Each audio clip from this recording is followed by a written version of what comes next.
আল্লাহ বলেন যুরিবাত আলাইহিমুজ জিল্লাতু ওয়াল মাসকানা, এদের উপর অপমান লাঞ্ছনার লানত আমি আল্লাহ দিলাম। সব নবীদের লানত, আল্লাহ তাআলার লানত। এদের কোনো ঘরবাড়ি থাকবে না। ইসরায়েলে এখনো পর্যন্ত আছে, কিন্তু অবৈধভাবে গোটা বিশ্বের দেশেরা কিন্তু ইসরায়েলকে রাষ্ট্রীয় অনুমতি এখনো পর্যন্ত দেয় না। কথা কোন দেখে না? ইহুদিদের ইতিহাস তালাশ করে দেখবেন, এটা ইতালি থেকে বিতাড়িত হয়েছে, ফ্রান্স থেকে বিতাড়িত হয়েছে, জার্মানি হিটলার তো মার্সেই কয় লাখ জানেন আপনারা, রাশিয়া থেকে বিতাড়িত হয়েছে, মক্কা মদিনা থেকে বিতাড়িত হয়েছে, পৃথিবীর সব দেশ থেকে বিতাড়িত হয়েছে। এখন যেখানে আছে মুসলমানদের এই পবিত্র ভূমি ফিলিস্তিন জবরদখল করে বসে আছে, আর আমাদের মুসলিম শাসকরা একটা মুখ দিয়া কথা পর্যন্ত বলে না। ক্ষমতার লোভ এদেরকে অন্ধ বানিয়ে দিয়েছে, মুনাফিকের মতো হয়ে গেছে এরা। আরব কান্ট্রি যদি ডাক দেয়, পুরো বিশ্বের সকল মুসলমান একসাথে যদি আওয়াজ করে, তাহলে এরা আটলান্টিক সাগরে পালানোর সুযোগ পাবে না। কথা কোন ঠিক না? মুসলমানদের ঈমানি জজবার সামনে পৃথিবীর কোনো শক্তি টিকতে পারে না। निगाह मुमिन से तू बदल जाती है तकदीर, निगाह मुमिन से तू बदल जाती है तकदीर, बंदा की क़ुव्वत नहीं कुदरत का इशारा, ए बंदा की क़ुव्वत नहीं कुदरत का इशारा। ऐ मर्द खिरद तर्क मासी की ज़रूरत,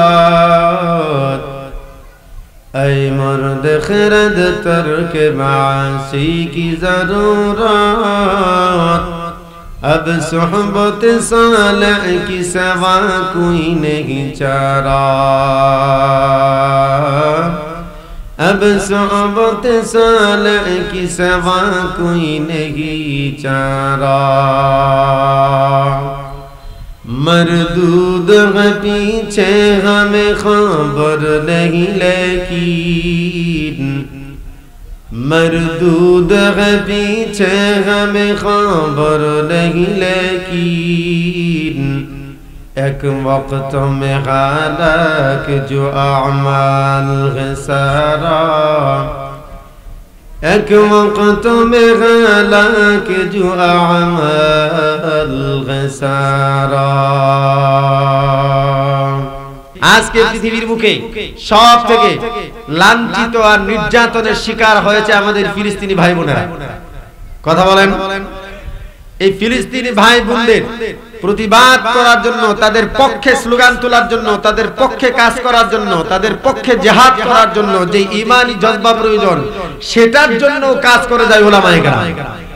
আপনারা জানেন পৃথিবীর বুকে বর্তমানে একটা দেশ যেটা খেলাফতের মতো চলতেছে, আফগানিস্তান। কথা কয় না? কোথায়? আফগানিস্তান। এই আফগানিস্তান যারা পরিচালনা করতেছে, রাষ্ট্র পরিচালনার কার্যে যারা নিয়োজিত, তারা উলামায়ে কেরাম এবং মাদ্রাসার ছাত্র। এই আফগানিস্তানকে রাশিয়া শোষণ করেছে, আমেরিকা শোষণ করেছে।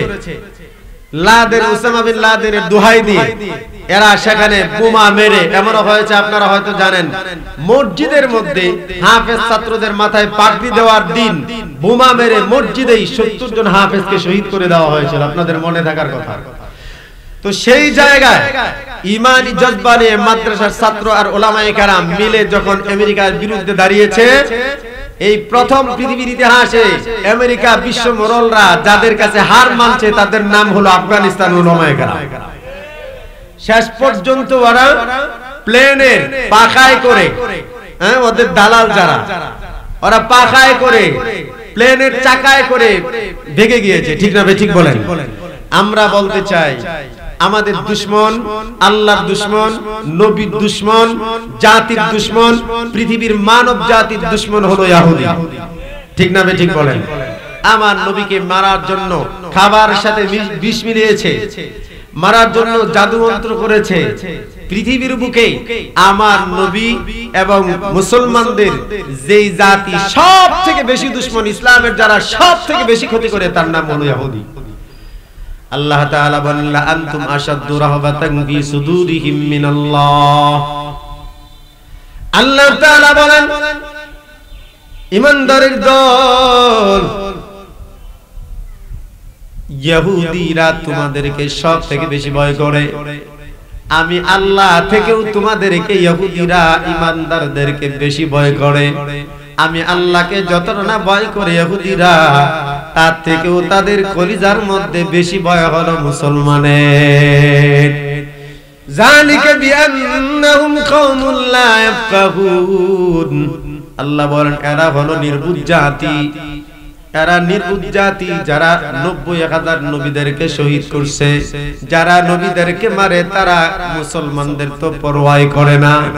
কিছু নবী মারছে গলা কেটে, কত নবী শহীদ করে দিল গরম তৈলের কড়াইয়ের মধ্যে ফেলা দিয়া, কত নবী পর্যন্ত কড়া দিয়ে চিরে শহীদ করে দিয়েছে।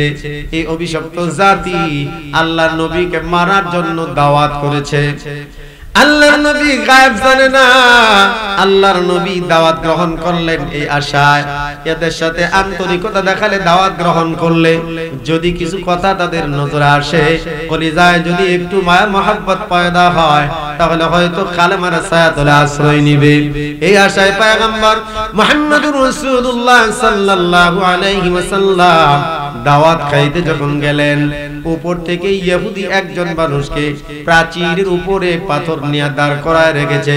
আল্লাহর নবী বসে আছেন প্রাচীরের পাশেই। এমন সময় জিবরিল আমিন আয়েশা ডাক দিয়ে বলে, পয়গম্বর আপনি কার আশায় বসে রয়েছেন? আপনাকে তো খাওয়ার জন্য দাওয়াত দেয় নাই, বরং আপনাকে শহীদ করার জন্য প্ল্যানিং করে তারা এখানে এনেছে।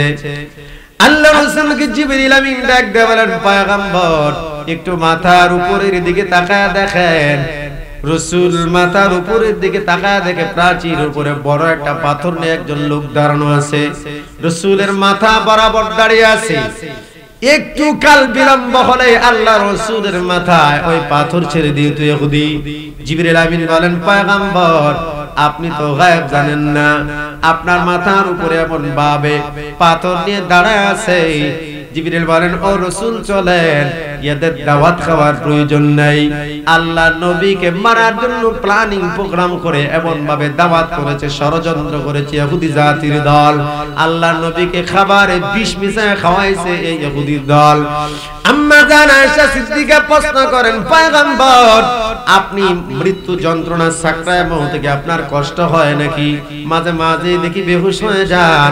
আল্লাহ রাসূল বলেন, আয়েশা রে, মরণের যন্ত্রণা সাকরায় মউত আমাকে ততটা কষ্ট দেয় না, কিন্তু ইহুদিরা খাবারের সাথে বিষ মিশিয়ে আমার পেটে ঢুকিয়ে দিয়েছিল, সেটা মাঝে মাঝে এখন আমার পেটে বড় যন্ত্রণা হয়। মুসলমান ভাইরা আমার, আল্লাহ তাআলা বলেন, লা আনতুম আশাদ্দু রাহবাতান ফি সুদুরিহিম মিনাল্লাহ। তোমাদের ভয় তাদের কলিজায় আমার থেকেও বেশি। এজন্য মুসলমানের বাচ্চাদেরকে পর্যন্ত ইহুদি জাতিরা ছাড়ে না। 2 থেকে 3 বছরের বাচ্চাদেরকে পর্যন্ত বোমা মেরে উড়ায় দেয়।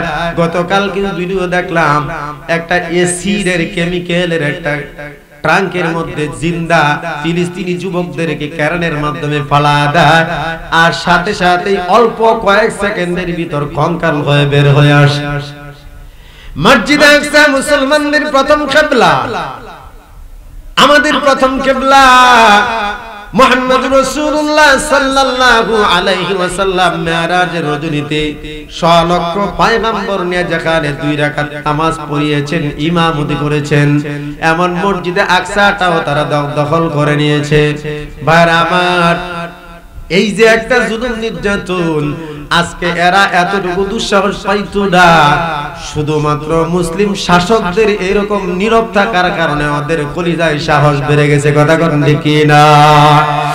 আরব কান্ট্রিগুলো যদি একটু ইমানি হুঙ্কার দেয়, যদি তেল চালান বন্ধ করে দেয়, বোমার বিমান উড়ানোর মতো ক্ষমতা তাদের নাই, তাদের অস্ত্র মজুদ শেষ হয়ে যাবে।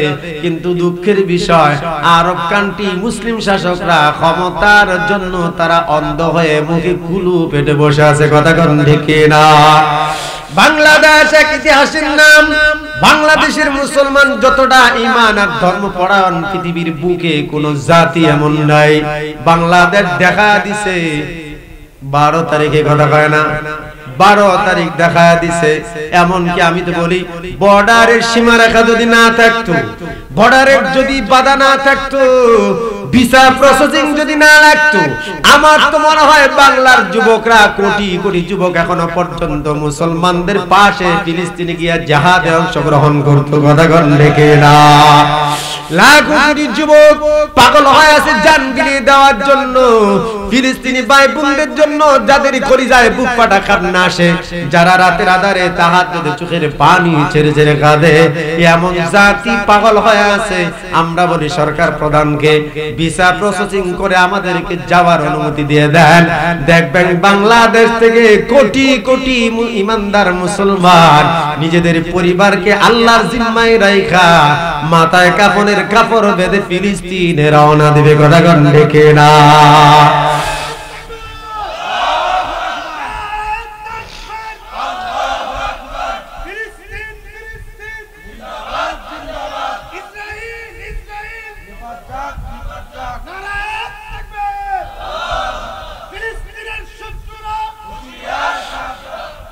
তো ভাইরা আমার, ঈমানি জজবা প্রয়োজন জিহাদ করার জন্য, অন্যায়ের প্রতিবাদ করার জন্য ঈমানি জজবা প্রয়োজন। এখনো বাংলার জমিনে অনেক মুসলমান আছে, দেখবেন ফিলিস্তিনের ভিডিও দেখলে এরা যায় স্কিপ করে চলে যায়। ফিলিস্তিনে কেমন নির্যাতন হয় এমন অনেক মুসলমান কিন্তু এখনো পর্যন্ত খবর রাখে না। মোবাইল যাও চালায়, তারা দেখবেন ইউটিউবে মুভি দেখা, নাটক দেখা সময় কাটা দেয়। কথা কন ঠিক না বেঠিক? এখনো পর্যন্ত যারা বেখবর, মুসলমানদের এমন অবস্থা নিয়ে যারা বেখবর, পৃথিবীর মুসলমানরা যেমন নির্যাতনের শিকার হয়, ফিলিস্তিনি ভাই বোনদের যেমন নির্যাতন হচ্ছে, ওরে মুসলমানের দল এমনও তো হতে পারে আমেরিকা বিশ্ব মরলরা যেমন ভাবে ইসরায়েলকে পাগল কুকুরের মতো যেমন লেলা দিছে, আজ হোক কাল হোক, খোদা না করুন বাংলাদেশে যেন এমন কোন অবস্থার সৃষ্টি না হয়। কথা কোন ঠিক না?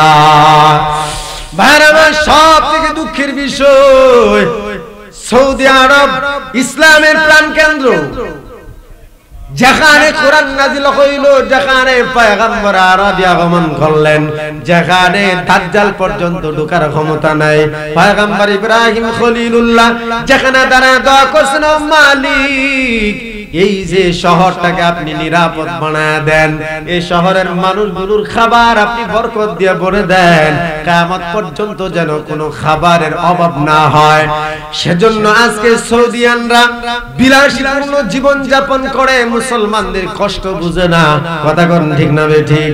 আজকে তারা যদি একটু হুঙ্কার দেয়, যদি তেল চালান বন্ধ করে দেয়, তাহলে আমেরিকার কুত্তারা, ইসরায়েলের কুকুররা পর্যন্ত পায়ের কাছে আইসা সারেন্ডার করতে বাধ্য হবে। কথা কোন ঠিক না? কারণ তেল ছাড়া বিমান চলে, বোমারু বিমান চলবে না, জঙ্গি বিমান চলবে না, ট্যাঙ্ক চলবে না, কামান চলবে না। কথা কোন ঠিক না ঠিক? আজকে যদি সৌদি আরব কান্ট্রিরা যদি তেল চালান বন্ধ করে দেয়, মুসলমানের সাথে যদি তারা সমর্থন দেয়া যদি বন্ধ করে দেয়, আমি বলি আল্লাহর কসম, 1 সপ্তাহ 15 দিন লাগবে না, আমেরিকা এই মধ্যপ্রাচ্যের কুকুররা মুসলমানের কাছে সারেন্ডার হবে। আল্লাহ বলেন, লা তাজিদান্না শাদ্দান নাসি আদাওয়াতান লিল্লাযীনা আমানুল ইয়াহুদা ওয়াল্লাযীনা আশরাকু। আল্লাহ বলেন, ও পয়গম্বর, আপনি দেখবেন আপনার সবথেকে বড় দুশমন যে, তার নাম হলো ইহুদি। ইমানদারের সবথেকে বড় দুশমন, তার নাম ইহুদি। এবং 1 নাম্বার দুশমনের নাম ইহুদি, 2 নাম্বার দুশমনের নাম হলো মুশরিকের দল। কারা? 1 নাম্বার ইহুদি, 2 নাম্বার নাসারা মুশরিকগণ। আজকে আমেরিকা, যে আমেরিকা এমন ভাবে সমর্থন দিয়া, যাদের কোনো আশ্রয় নাই, আল্লাহর নবী মক্কা মদিনা থেকে ইহুদিদেরকে বের করে দিয়েছিল। উলামায়ে কেরাম জানেন বনি কুরাইজার যুদ্ধ। কথা কোন ঠিক না? এদের কোনো আশ্রয় ছিল না। এমন কি আল্লাহ বলেন, যুরিবাত আলাইহিমুজ জিল্লাতু ওয়াল মাসকানা, এদের উপর অপমান লাঞ্ছনার লানত আমি আল্লাহ দিলাম। সব নবীদের লানত, আল্লাহ তাআলার লানত। এদের কোনো ঘরবাড়ি থাকবে না। ইসরায়েলে এখনো পর্যন্ত আছে, কিন্তু অবৈধভাবে গোটা বিশ্বের দেশেরা কিন্তু ইসরায়েলকে রাষ্ট্রীয় অনুমতি এখনো পর্যন্ত দেয় নাই। কথা কোন দেখে না? ইহুদিদের ইতিহাস তালাশ করে দেখবেন, এটা ইতালি থেকে বিতাড়িত হয়েছে, ফ্রান্স থেকে বিতাড়িত হয়েছে, জার্মানি হিটলার তো মার্সেই কয় লাখ জানেন আপনারা, রাশিয়া থেকে বিতাড়িত হয়েছে, মক্কা মদিনা থেকে বিতাড়িত হয়েছে, পৃথিবীর সব দেশ থেকে বিতাড়িত হয়েছে। এখন যেখানে আছে মুসলমানদের এই পবিত্র ভূমি ফিলিস্তিন জবরদখল করে বসে আছে, আর আমাদের মুসলিম শাসকরা একটা মুখ দিয়া কথা পর্যন্ত বলে না। ক্ষমতার লোভ এদেরকে অন্ধ বানিয়ে দিয়েছে, মুনাফিকের মতো হয়ে গেছে এরা। আরব কান্ট্রি যদি ডাক দেয়, পুরো বিশ্বের সকল মুসলমান একসাথে যদি আওয়াজ করে, তাহলে এরা আটলান্টিক সাগরে পালানোর সুযোগ পাবে না। কথা কোন ঠিক না? মুসলমানদের ঈমানি জজবার সামনে পৃথিবীর কোনো শক্তি টিকতে পারে না। হযরত সাদ বিন আবি ওয়াক্কাস ৩০,০০০ সাহাবী নিয়ে যখন দরিয়ার কিনারে দাঁড়ায় একটা নারায়ে তাকবীরের ধ্বনি দিয়েছিল, ইরানীরা রাজপ্রাসাদ ছেড়ে পালাইছে। আমরা সেই জাতি। আর আজকে ফিলিস্তিনিদের ভিডিও দেখলে খাবার গলা দিয়ে নামে না, চোখে ঘুম আসে না, ঘুমের মধ্যে এমন ভয়ঙ্কর ভিডিও ভেসে আসে। কিন্তু কপাল পোড়া জাতি আমরা। যুগে যুগে মুসলিম শাসকগণ বেঈমানি করার কারণে পৃথিবীর বুক থেকে খেলাফত সিস্টেম চলে গেছে। কথা বলেন ঠিক না বেঠিক? আজকে আমার দেশেও কেন এমন হয়? কেন বারবার এমন রাক্ষস আমাদের মাথায় চেপে বসে? কেন চেপে বসে? আপনার আমার ঈমানি জজবা নেই। পুরুষদেরকে ক্ষমতায় বসানোর জন্য আমাদের কোনো মাথা ব্যথা নেই। কথা বলেন। স্বাধীনতার পর যারাই ক্ষমতা আসছে, তারাই কোনো না কোনো ভাবে আমাদেরকে শোষণ করে খাইছে। কথা কোন না কা? বিগত 15 বছর তো এমন ভাবে চেপে বসছিল, সবাই নৈরাশ হয়ে গেছে। সব দল কোমরে গামছা বেঁধে ঘুমাইছে, আর সম্ভব না মরার আগ পর্যন্ত। কথা কোন ঠিক না বেঠিক? তো সব কিছুর মালিক হলেন আল্লাহ। কথা বলেন। আব্রাহার হস্তি বাহিনী যখন কাবা ঘর ধ্বংস করার জন্য চলে আসছে, তখন পয়গম্বরের দাদা আব্দুল মুত্তালিব কাবা ঘরের কিনারায় দাঁড়ায় বলে, মালিক ঘর আপনার, আমি আপনার গোলাম, দুর্বল, আমার উট ছিনতাই করছে, আমি উট গুলো নিয়ে চলে যাই, আপনার ঘর আপনি বাঁচান, আমার ক্ষমতা নেই। তো আব্রাহার বাদশার কাছে, বাহিনীর কাছে যখন উনার উট ফেরত চাইছেন, তখন কি বলছে যে তুমি কাপুরুষ, তোমার মনিবের ঘর হেফাজত করতে পারো না। কয় এটা ঘর তো আমার না, ঘর তো তার, তো যার ঘর সে হেফাজত করবে। আপনাদের কি মনে হয় পৃথিবীর কোন দেশ, কোন মুসলমান যদি ফিলিস্তিনের পাশে না দাঁড়ায়, যদি বাইতুল মুকাদ্দাস রক্ষার যুদ্ধে যদি না জড়ায়, জিহাদ করতে যদি না যায়, বাইতুল মুকাদ্দাস ধ্বংস করার মতো শক্তি পৃথিবীর কোন মানুষের নেই না। কারণ ওটা নবীদের পবিত্র জায়গা, মুসলমানদের প্রথম কিবলা। ওই ঘর কিয়ামত পর্যন্ত থাকবে, ওটা ধ্বংস কেউ করতে পারবে না। আজ হোক কাল হোক, যখন প্রয়োজন দেখা দিবে, মুসলমানরা যখন ব্যর্থ হয়ে যাবে, তখন আল্লাহ তাআলা সেই আফ্রা বাহিনী ধ্বংস করার জন্য যেমন আবাবিল ছোট্ট পাখি পাঠিয়ে তাদেরকে যেমন ধ্বংস করেছে, আল্লাহ চাইলে আবারও আবাবিল পাঠিয়ে দিতে পারে কি পারে না? আমাদের দেশে জালেমদের কাছ থেকে বাঁচানোর জন্য আবাবিল নামের আরেক নাম ছাত্র বাহিনী পাঠিয়ে দিয়েছিল আল্লাহ। ঠিক না ঠিক বলেন? যখন সবাই আমরা ব্যর্থ, ঘর থেকে বের হতে পারি না, তখন আল্লাহ পাক ছাত্র নামের আবাবিল পাঠিয়ে দিয়েছে। তো আমরা যদি ব্যর্থ হয়ে যাই, আল্লাহ তার বাহিনী দিয়ে ঠিকই রক্ষা করবেন। কিন্তু কি জবাব দেবেন হাসরের ময়দানে?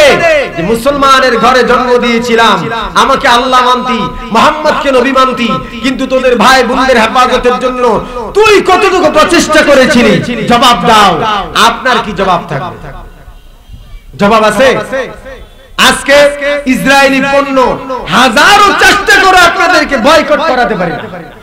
যতই বলি, দোকানদার পর্যন্ত বলে ভাই এটা নিয়েন না, কারে দেন।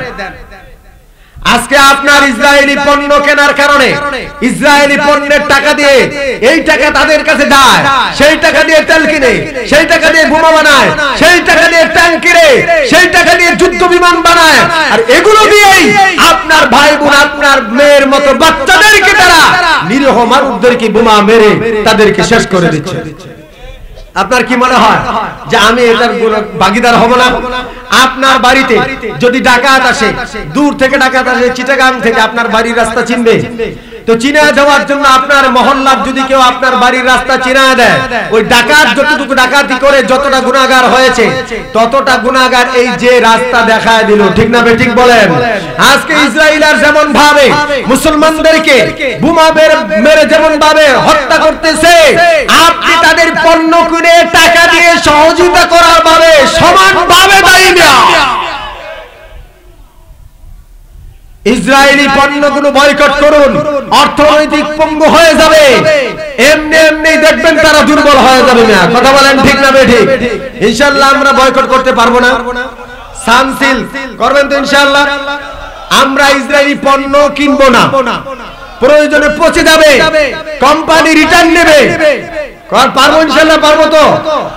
ওয়াদা করেন, হাত নামায়েন না, ওয়াদা করেন আপনি যেমন ব্যবহার করবেন না, আপনার পরিবারের কেউ ব্যবহার করবে না। আপনার সন্তান যদি ইসরায়েলি পণ্য নিয়ে আসে, সাথে সাথে ফেরত দিতে পারবে। আর হাত নামায় দেন ব্যবসায়ী ভাই যারা আছেন, যারা ব্যবসা করেন, আল্লাহর ওয়াস্তে পায়ে হাত দিয়ে বলছি, আপনারা এই পণ্যগুলো বিক্রি করা বন্ধ করুন, কোম্পানিকে রিটার্ন দেন। কথা কন না দেখি?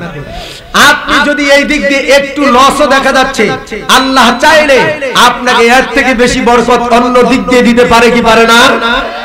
সুতরাং মুসলমানদেরকে সহযোগিতা করার জন্য, মুসলমানরা ফিলিস্তিনি ভাই বোনেরা আমাদের ভাই বোন, আল্লাহ রাসূল বলেছেন আল মুমিনু কারাজুলিন ওয়াহিদ, পৃথিবীর সকল মুসলমান একজন মানুষের বডির মতো। ইনিস্তাকা আইনুহু ইস্তাকা কুল্লুহু, তার চোখ যদি ব্যথা হয় আপনার পুরো বডিতে যন্ত্রণা হয়। আপনার চোখে ব্যথা হলে পুরো বডি যন্ত্রণা হয় না? আপনার মাথা ব্যথা হলে আপনার শরীর দুর্বল হয় না? রাসূল বলেছেন পুরো গোটা বিশ্বের মধ্যে একটা মুসলমান যদি কোথাও নির্যাতনের শিকার হয়, তাহলে তোমার বডিতে আঘাত প্রাপ্ত হলে যতটা না তোমার ব্যথা হতো, ঠিক ওই মুসলমানের দুঃখে তোমার ততটা দুঃখী যদি হইতে না পারো, তাহলে তুমি পরিপূর্ণ মুমিন হতে পারো না।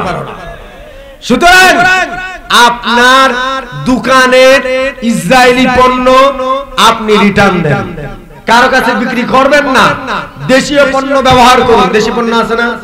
দেশি পণ্য আপনার শ্যাম্পু, দেশি শ্যাম্পু আছে না? দেশি ঠান্ডা আছে না? দেশি পানি আছে না? কথা কয় না? দেশি সাবান আছে না? আপনার সামান্য বিলাসিতার কারণে দেশ অর্থনৈতিকভাবে দুর্বল হচ্ছে, আর অর্থনৈতিকভাবে এই বিধর্মী কুত্তারা স্বাবলম্বী হচ্ছে। সেই টাকা দিয়ে তারা বিশ্বের মধ্যে মরলগিরি করে আমাদের উপর তারা নির্যাতনের স্টিম রুলার চালাচ্ছে। সুতরাং প্রকারান্তরে ওই ফিলিস্তিনের হত্যার জন্য আপনিও এক প্রকার দায়ী। কথা বলেন? অভিযোগ করে দোকানদার বাইরা হুজুর না করি, বলি যেটা নিয়েন না, আরে দেন কেন রে ভাই? আপনি ডাব শ্যাম্পু ব্যবহার না করলে, দেশি শ্যাম্পু ব্যবহার করলে আপনার চুল কি নষ্ট হয়ে যাবে? আপনার বাপ দাদার জিজ্ঞেস করেন তো কয়দিন মাসে শ্যাম্পু ব্যবহার করেছেন? কথা বলেন? আপনি ডাব সাবান ব্যবহার করার জন্য পাগল, আপনার দাদা তো সাবানই বাইরে না। কথা বলেন ঠিক কিনা? আপনার এত বিলাসিতা, আপনার মাথায় কি যিনি বলে কন্ডিশনার লাগে, ঠিক না? ঠিক বলে? আপনার পরিবারের সন্তানের জন্য জনসন বেবিলুশন লাগে। কি লাগে? জনসন বেবিলুশন। আরে তোমার বাপ দাদারা তো তৈল পয়নের করে গায়ে লাগাইতো না, ঠিক না? ঠিক বলো? তোমার এই বিলাসিতার কারণে, তোমার এই উচ্চাকাঙ্ক্ষার কারণে মুসলমানরা জায়গায় জায়গায় বিভিন্ন ভাবে হত্যার শিকার হচ্ছে। আগে হয়েছে ইরাকে, তারপর আফগানিস্তানে, তারপর হয়েছে এখন ফিলিস্তিনে, হয়েছে সোমালিয়ায়, বসনিয়ায়, জায়গায় জায়গায়। আর তোমাদের টাকা দিয়ে তারা আমাদের উপর জুলুম করছে, ঠিক না? ঠিক বলে? তো ভাইরা, পরিবারকে কন্ট্রোল করেন, আপনার উচ্চ বিলাসিতা একটু কমায় দেন। সাহাবায়ে কেরামকে রাসূল আরবি যখন জিহাদের জন্য উদ্বুদ্ধ করেছেন, দাওয়াত দিয়েছেন, বলেছেন সহযোগিতা করো, যা আছে নিয়ে আসো। ঘর থেকে নিজেদের সব মাল নিয়ে আসছে। আমরা তো মাল দিতে হয়ে নাই, আমরা একটু ত্যাগ করবো সেটুকু পারি না? কথা বলেন ভাই, পারি কি পারি না? এজন্য আমি বারবার বলছি, বাটা জুতা, ডাব, শ্যাম্পু, সাবান, সানসিল্ক, ইউনিলিভারের পণ্য, লাইফবয়, কোকা-কোলা, স্প্রাইট, তারপরে 7 আপ, এই ধরনের অনেক মাল যেগুলো ইসরায়েলি এখন জানা হয়ে গেছে আমাদের, ঠিক না ঠিক বলেন? সব শাখা। সুতরাং দেশীয় পণ্যের বিকল্প আছে এবং আমার জানা মতে দেশিটা আরো মান ভালো। কথা কয় না? আপনি যে ডাব সাবান ব্যবহার করেন এটার মধ্যে সুয়ারের কিছু মেশায় নাই, গ্যারান্টি কি? কথা বলেন। আপনারা জানেন এই আমেরিকার কুকুররা মানুষ জবাই করে পর্যন্ত মানুষের ফার্ম দিয়া ওই মানুষ সেখানে বন্দী করে এদেরকে জবাই করে সেই গোশত দিয়া বার্গার বানায়া তারা মধ্যপ্রাচ্যে বিক্রি করে, জানেন আপনারা? আর আছেন শুধু আমি চলতে পারতেছি আলহামদুলিল্লাহ। বিষয়টা এমন ভাই, আমার বয়ান শেষ মুহূর্তে চলে আসছি। হুজুর চলে আসছে? ও আচ্ছা, হুজুর আসার আগ পর্যন্ত আছি। কষ্ট হচ্ছে আপনাদের? ভাই আমার, এক সাহাবী বদরের যুদ্ধে, জিহাদ কত বড় একটা ইবাদত। আল্লাহ রাসূল বলেন আল জান্নাতু তাহতা জিলালিস সিয়ুফ। রাসূল বলেন ইমানদার যখন জিহাদের ময়দানে তরবারি নিয়ে দৌড়ান তখন মুজাহিদ ওই তরবারির ঝংকারে, তরবারির ছায়ার মধ্যে তার জান্নাত দেখতে পায়। চিল্লা বলেন সুবহানাল্লাহ। হুনাইনের যুদ্ধে ইকরিমা ইবনে আবি জাহল সহ 3 জন সাহাবী শহীদ হয়েছে একসাথে কাছাকাছি দাঁড়িয়ে। 3 জনের জবান বন্ধ হলো, তারা জান্নাত দেখেছে। সুবহানাল্লাহ। এই জিহাদে অংশগ্রহণ করার জন্য বদরের প্রান্তরে এক বেঈমান আসছে নবীর। বেঈমান আয়েশা বলতেছে, মুহাম্মদ আমিও তোমাদের সাথে আমাদের বিধর্মীর বিরুদ্ধে যুদ্ধ করব। রাসূল বলেন মুসলমানের পক্ষে তো বিধর্মীরা যুদ্ধ করতে পারে না। বেঈমান বলে, কি কও মুহাম্মদ, তাহলে কালেমা পড়ায় দাও। সুবহানাল্লাহ বলেন, কালেমা পড়ায় দাও, আমি মুসলমান হয়ে হলেও তোমার পক্ষে যুদ্ধ করতে চাই। রাসূল কালেমা পড়ায় দিলেন। এই লোক জিহাদে যাইতেছে, প্রশ্ন করলো পয়গম্বর আমি যদি এখন মারা যাই তাহলে আমার ঠিকানা কি? রাসূল বলেন ডাইরেক্ট জান্নাত। সুবহানাল্লাহ জোরে বলেন। এখন আমার প্রশ্নের জবাব দেন, ও কি নামাজ পড়ছে, কোরআন জানে, ইসলাম বুঝে, ধর্ম কি জানে, যাকাত বিধান জানে, রোজা জানে, ধর্ম ইসলাম ধর্ম সম্পর্কে তার কোনো জ্ঞান নাই। এরপরেও এই লোকটা কালেমা পড়ার পর নগদকে যখন জিহাদের ময়দানে শাহাদাত বরণ করছে, রাসূল আরবি বলেন, মুহাম্মদুর রাসূলুল্লাহ বলেন, এত অল্প সময়ে আল্লাহর কাছ থেকে এত অল্প সময়ে জান্নাতের বেচাকেনা এর আগে কেউ করতে পারে না। আল্লাহু আকবার। এই হলো ইসলাম। ভাইরা আমার, আজকে আপনার মুখ দিয়ে তাদের পক্ষে কথা আসে না। আজকে আপনার জবান দিয়ে কি বলবো? এই বাংলার জমিনেও তো এমন লোক ছিল যাদের সামনে জিহাদ শব্দটাই উচ্চারণ করা যায় না। এই কথা কান, জিহাদের বই থাকলে জঙ্গি হইছে না? জিহাদের বই, জিহাদ একটা ফরজ ইবাদত। নামাজ যেমন ফরজ, জিহাদ যেমন ফরজ। রোজা যেমন ফরজ, জিহাদ যেমন ফরজ। হজ যাকাত যেমন ফরজ, জিহাদ যেমন ফরজ। তবে সময় সাপেক্ষে, সব সময় না। আর এই জিহাদের বই পেলে জঙ্গি বানিয়ে দেওয়া হয়েছে।